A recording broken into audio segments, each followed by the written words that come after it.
everyone, my cultural audit presentation is related to the traditional Chinese calligraphy expansion globally on Chinese educators. First is my outline, which includes the overview, historical, politics, linguistic, and recommendation.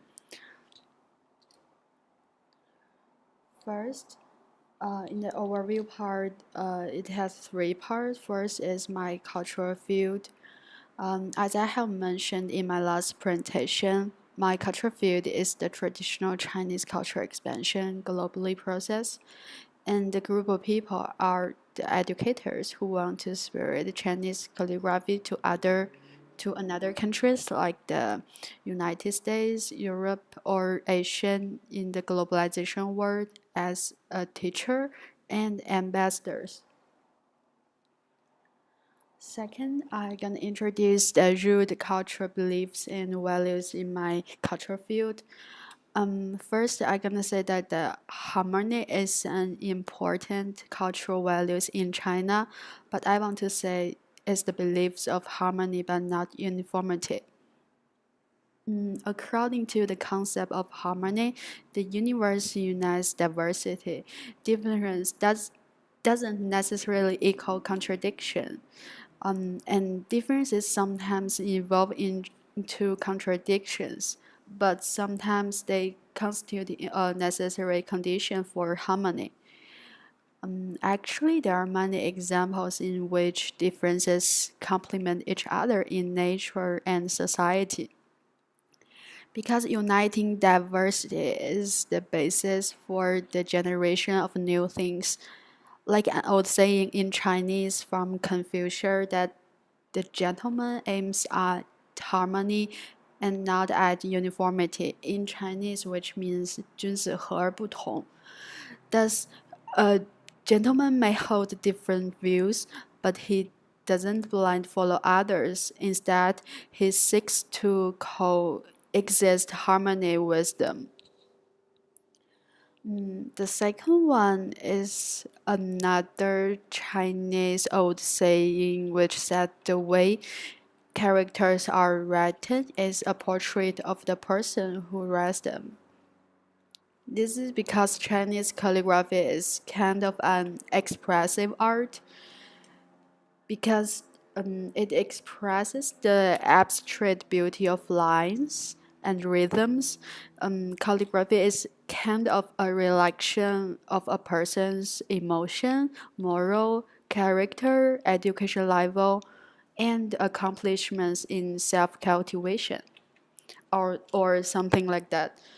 And the third one is the most interesting thing is that calligraphy also a non-expressive art because it has the special signs that stand for some in-depth meaning. For example, people would like to write calligraphy on the red paper in Chinese New Year and paste it on the door, which represent the best wishes for next year. Next, I'm gonna introduce the Hofstad theory, which related to the Chinese calligraphy. From the result of Hofstad theory, we can see these six results. First, China has a very high on the power distance scale, which means that people having different levels of power, it's seen as normal in China. Second, China also scored very low on the individualism scale. This means that it's a common belief that the group is much more important than individuals. Basically, China scored high on the masculinity scale. This means that the society is driven to the cares less about pleasure and comfort. The fourth is that China also scored low on the uncertainty avoidance scale, which means that the culture is able to accept the unknown without fretting over what may come. Next, China scored very high on the long-term orientation scale. This means that the culture is willing to change and bend to accommodate changes in the world. Lastly, China scored very low on the indulgence scale. This means that the culture is rather pessimistic and doesn't emphasize the relaxation or pleasure time. The second part is the historical. As I have mentioned at my last presentation, is the brief timeline of events in the traditional Chinese calligraphy history.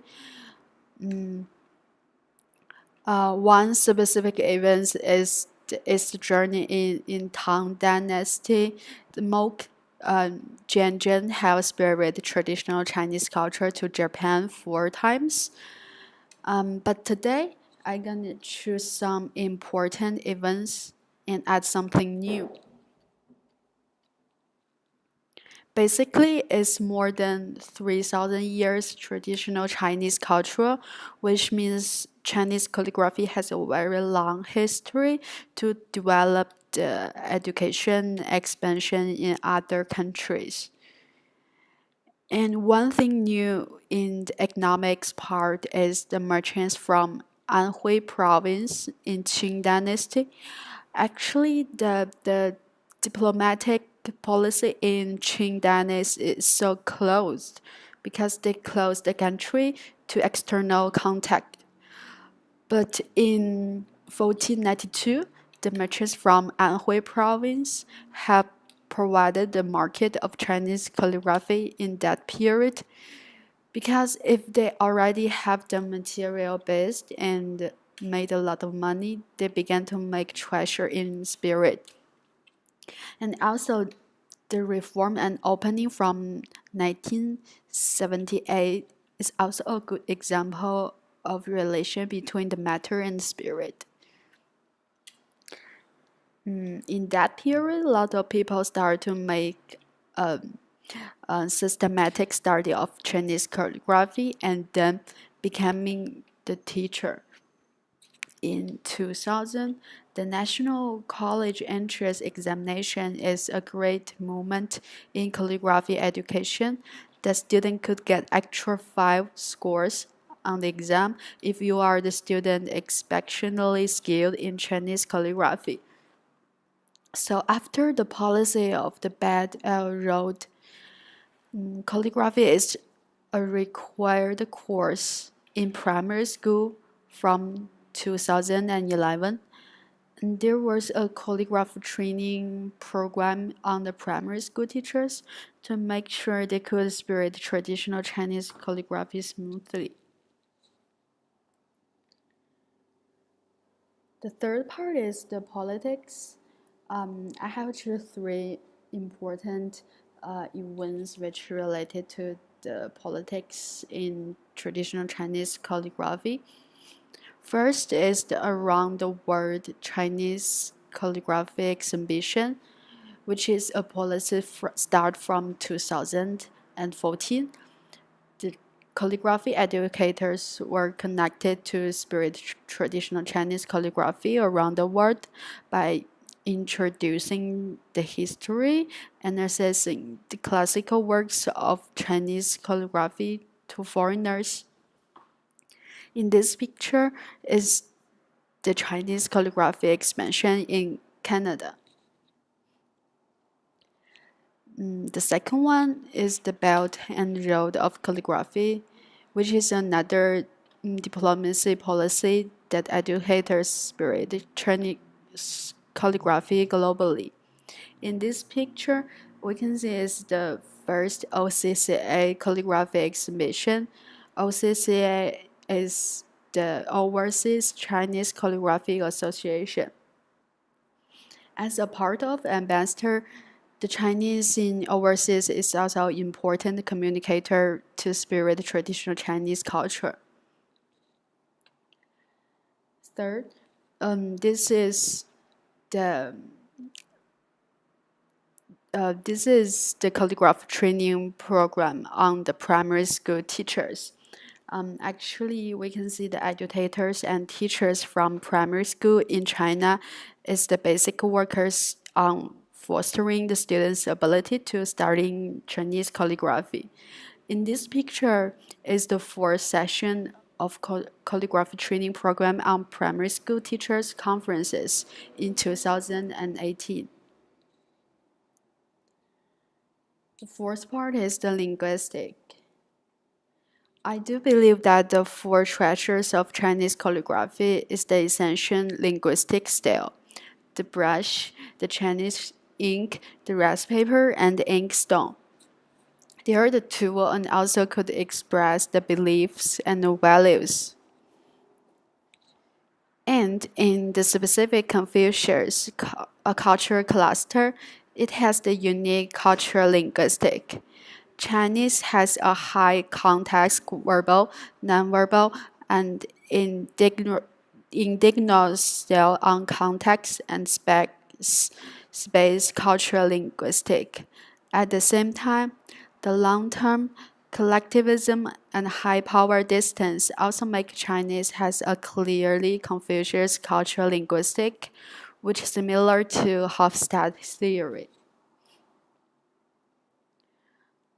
Finally, I got give my recommendations to the Chinese calligraphic expansion globally process and educators. For the recommendation, I feel like the international calligraphy conferences, social media, and the international events could be helpful for the educators to exchange the experience on how to expand calligraphy globally. One problem in the expansion globally process of Chinese calligraphy is accessibility.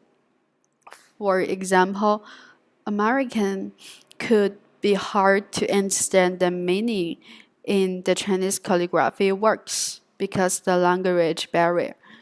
To solve this problem, the Chinese educators should teach Chinese and Chinese culture as foreign language. And some foreign calligraphy enthusiasts also could be the ambassadors to spirit the calligraphy by storytelling, which is much better for the foreign to learn it. And this is my references. Thank you for listening.